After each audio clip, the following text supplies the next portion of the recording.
हमीरापुर नामक शहर में रमेश अपनी पत्नी के साथ रहता था और उसके माता पिता कालीखो नामक गांव में रहते थे। एक दिन रमेश अपनी पत्नी से कहता है, अरे रेशमी, चलो हम लोग गांव चलते हैं और माता पिताजी से मिलते हैं। हाँ जी, बहुत दिन हो गए। कल हम लोग माता पिताजी से मिलने के लिए गांव चलते हैं। अगली सुबह दोनों पति पत्नी गांव चल देते हैं और गांव जाकर अपने माता पिता से मिलकर खुश हो जाते हैं वे दोनों। अरे बेटा, तुम लोग इतने दिनों बाद आए हो। तुम लोगों को देखकर तो मेरी आंखें ही भर आई हैं। हाँ माँ जी, इनको भी काम से छुट्टी नहीं मिलती थी, इसलिए हम लोग घर नहीं आ पा रहे थे। आप अपनी सुनाइए, आपकी तबीयत और बाबूजी की तबीयत ठीक तो है ना? हाँ बहू, हम दोनों तो ठीक ही हैं। अब बुढ़ापा का शरीर है तो कुछ न कुछ थोड़ी बहुत तो दिक्कत लगी रहती है। अगले दिन रेशमी किचन में जाती है और अपने माँ जी से बोलती है, माँ जी, बहुत दिनों बाद हम दोनों घर आए हैं, तो कुछ मीठा बना ले क्या? नहीं बहू, सब कुछ बनाना, लेकिन मीठा मत बनाना। पर क्यों माँ जी, मीठा क्यों ना बनाऊं मैं? अरे बहू, इस गांव में एक चुड़ैल है जो कि मिठाई खाती है। अगर उसे मिठाई ना मिले तो वह जिस घर से मिठाई की सुगंध आती है उस घर के लोगों को वह मार देती है। ठीक है माँ जी, हम मिठाई नहीं बनाएंगे। रेशमी को सारी बात समझाकर उसकी सास बाजार की ओर चल पड़ती है और उधर रेशमी सास की बात न मानकर लड्डू बनाने लगती है।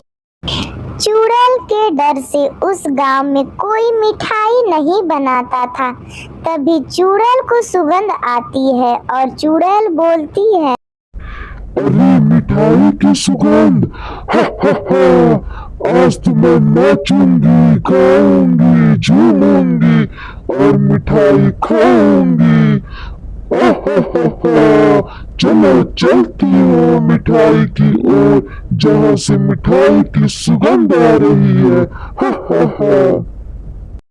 रेशमी के घर पर चुड़ैल पहुंचकर बोलती है, घर पर कोई है? अरे घर पर कोई है? मुझे मिठाई दो या अपनी जान दो।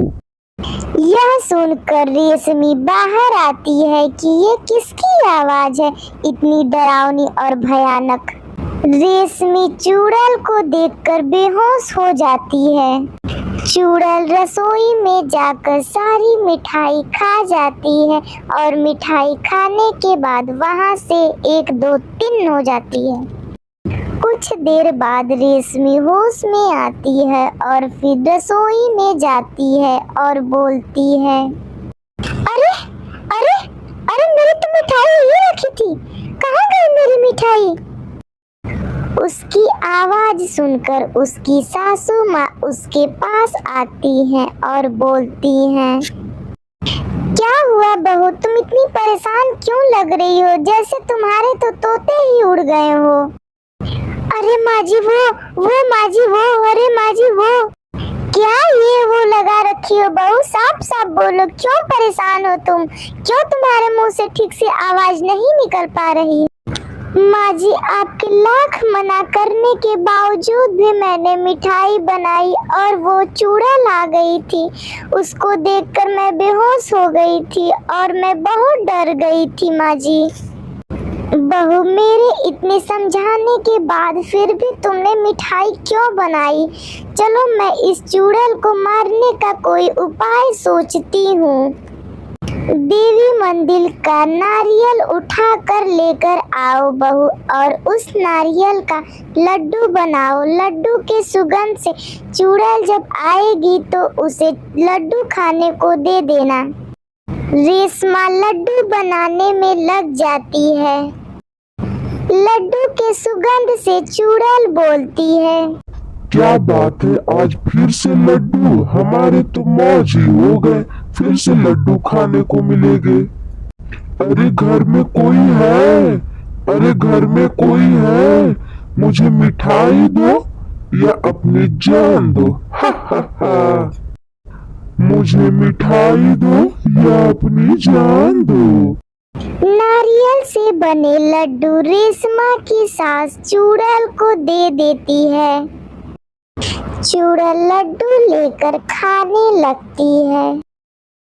जैसे ही चुड़ैल लड्डू खाती है उसके शरीर में आग लग जाती है और वह जल के भस्म हो जाती है और सभी लोग हंसी खुशी रहने लगते हैं।